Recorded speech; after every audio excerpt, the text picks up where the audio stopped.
Saudara-saudari terkasih, pernahkah Anda mengalami reaksi-reaksi negatif terhadap karya pelayanan Anda? Tentu, pastilah Anda pernah mengalami. Yesus pun demikian. Dalam Injil Markus bab 3 ayat 20-35, Penginjil Markus menggambarkan reaksi negatif terhadap karya pewartaan Yesus. Reaksi ini muncul dari ahli-ahli Taurat yang datang dari Yerusalem dan yang kiranya mengejutkan lagi juga dari keluarga Yesus sendiri. Kisah ini menunjukkan bahwa perseteruan itu semakin meluas dan membara. Lawan Yesus semakin banyak. Bukan hanya tokoh setempat, tokoh-tokoh dari pusat pun datang menentang dia. Dan tidak disangka-sangka, keluarga Yesus sendiri juga tidak memahami dia. Memang, kesibukan Yesus semakin padat. Ia mengadakan serangkaian mukjizat penyembuhan bagi orang-orang sakit, sehingga namanya semakin terkenal dan ia pun semakin dicari banyak orang.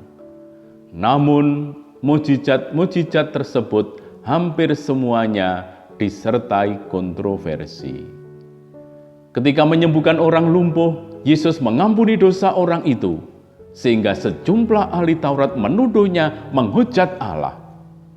Penyembuhan orang yang tangannya mati sebelah lebih parah lagi, sebab Yesus melakukannya di rumah ibadat tepat pada hari Sabat. Dengan demikian, selain kekaguman, tumbuh pula permusuhan dan kebencian terhadap Yesus, terutama dari pihak-pihak yang merasa bahwa Yesus merusak tatanan yang ada. Sepak terjang Yesus membuat keluarganya di Nazaret merasa sedih dan prihatin. Mereka memutuskan untuk pergi ke Kapernaum guna menemui Yesus. Mereka hendak memaksa Yesus untuk pulang. Keluarga tampaknya ingin merawat dan menjaga Yesus yang menurut anggapan mereka sudah tidak waras lagi. Mengapa mereka bisa berpendapat demikian? Bisa jadi karena mereka melihat Yesus selalu dikerumuni orang banyak sampai lupa mengurus diri sendiri. Misalnya dalam soal makan. Bisa juga pula karena mereka melihat bahwa tindakan-tindakan Yesus membuat dirinya dimusuhi tokoh-tokoh masyarakat. Apapun arti ketidakwarasan itu, yang jelas keluarga Yesus di sini digambarkan tidak mendukung dirinya. Karya-karya Yesus sama sekali tidak membuat mereka bangga.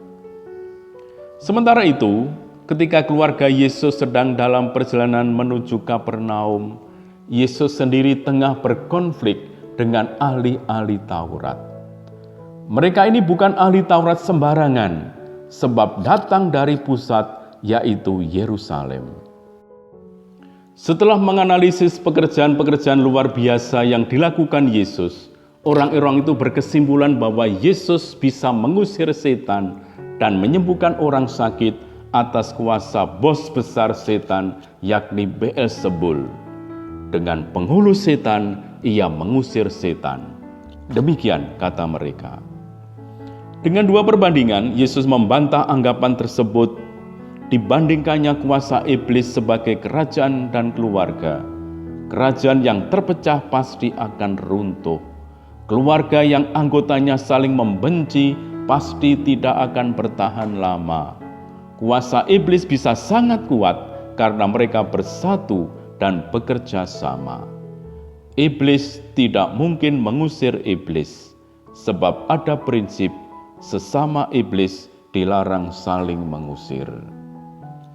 Yesus sendiri membandingkan dirinya dengan perampok agar bisa menjara sebuah rumah dengan leluasa. Wajib hukumnya bagi seorang perampok untuk pertama-tama menaklukkan orang yang paling kuat di rumah itu. Dengan ini Yesus menegaskan bahwa dirinya tidak bekerja sama dengan kuasa kejahatan. ia justru berusaha keras untuk menghancurkan mereka. Ahli-ahli Taurat nampaknya melakukan kesalahan yang fatal. Mengusir setan dan menyembuhkan orang sakit adalah perbuatan baik. Yesus melakukan itu semua dengan kuasa Roh Kudus. Namun, didorong oleh sikap permusuhan dan kebencian, apapun yang dilakukan Yesus akan tetap salah di mata mereka. Orang-orang itu menutup mata bahwa tindakan Yesus itu sangat berarti bagi orang-orang yang membutuhkannya. Ia sudah membebaskan mereka dari penderitaan, dan para ahli Taurat tidak sanggup melakukan hal itu. Sungguh keterlaluan bahwa mereka menyebut karya Roh Kudus sebagai karya roh jahat.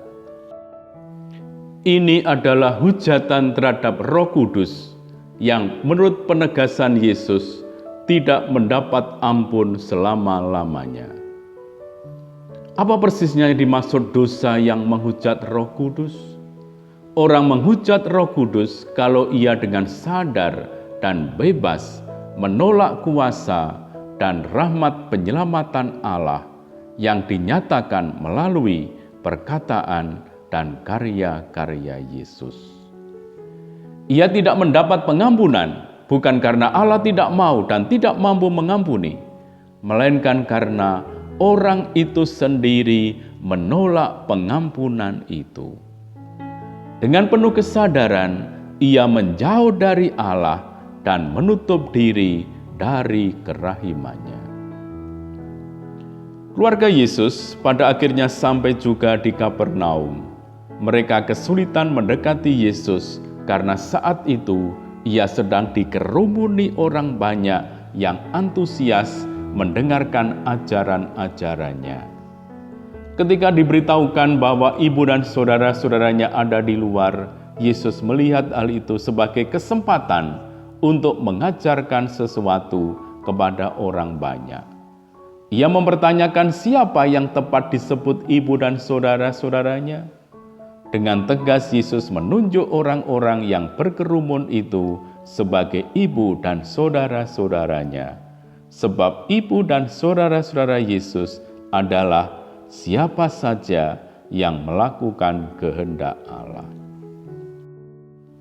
Para saudara terkasih, perikop ini kiranya tidak bermaksud merendahkan Maria, tetapi hendak menekankan bahwa beriman itu perlu perjuangan.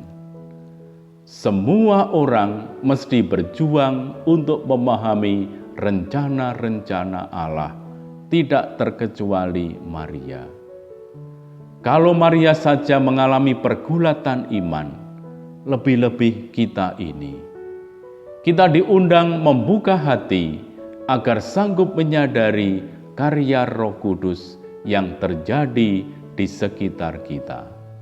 Sebab Roh Kudus berkarya kapan saja dan melalui siapa saja yang dikehendakinya. Bisa jadi Roh Kudus berkarya dengan perantaran orang yang kurang kita sukai. Hal itu terjadi, jangan sampai perasaan kita tidak suka tersebut membuat kita buta dan menyangkal kehadiran yang ilahi.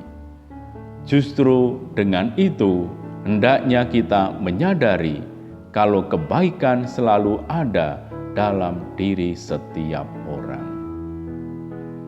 Marilah kita bertekun dalam adorasi, supaya kita sungguh semakin peka untuk menyadari dan mengalami kehadiran Tuhan yang penuh kasih. Berkat Tuhan menyertai kita semua. Amin.